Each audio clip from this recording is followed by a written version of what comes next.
Assalamualaikum warahmatullahi wabarakatuh.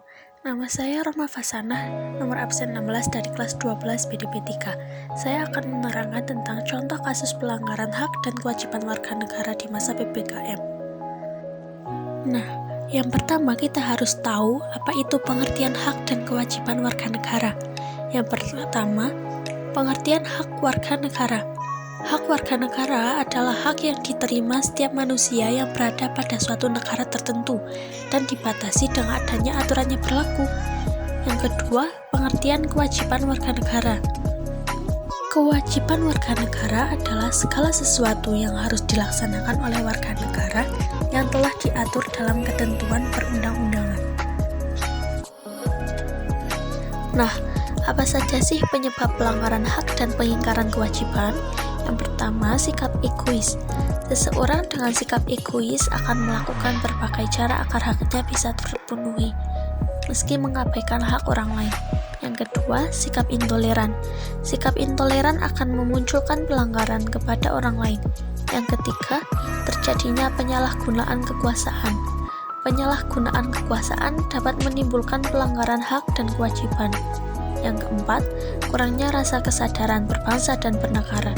Perbuatan semaunya dapat memunculkan sikap menyimpang pada hak dan kewajiban warga negara. Yang kelima, aparat penegak hukum yang kurang tegas. Aparat penegak hukum memiliki peran besar untuk negara dan masyarakat, sehingga harus tegas dengan permasalahan yang ada. Yang keenam, adanya budaya main hakim sendiri. Hal itu dinilai mengganggu keamanan dan membahayakan hidup warga negara. Contoh kasus pelanggaran hak di masa PPKM. Yang pertama, banyak anak yang kesulitan dan putus sekolah akibat keterbatasan internet maupun tidak memiliki ponsel. Yang kedua, tidak adanya kegiatan keagamaan yang dilakukan secara berjamaah. Yang ketiga, penutupan usaha seperti pertokoan dan pedagang kaki lima dilarang berjualan. Yang keempat, banyak masyarakat yang tidak mendapatkan bansos. Yang kelima, tingkat pengangguran semakin tinggi dan banyak orang kehilangan pekerjaan dan rumah. Yang keenam, kasus vaksin dengan cairan kosong. Selanjutnya adalah contoh pengingkaran kewajiban warga negara di masa PPKM. Yang pertama, mengadakan pesta saat PPKM.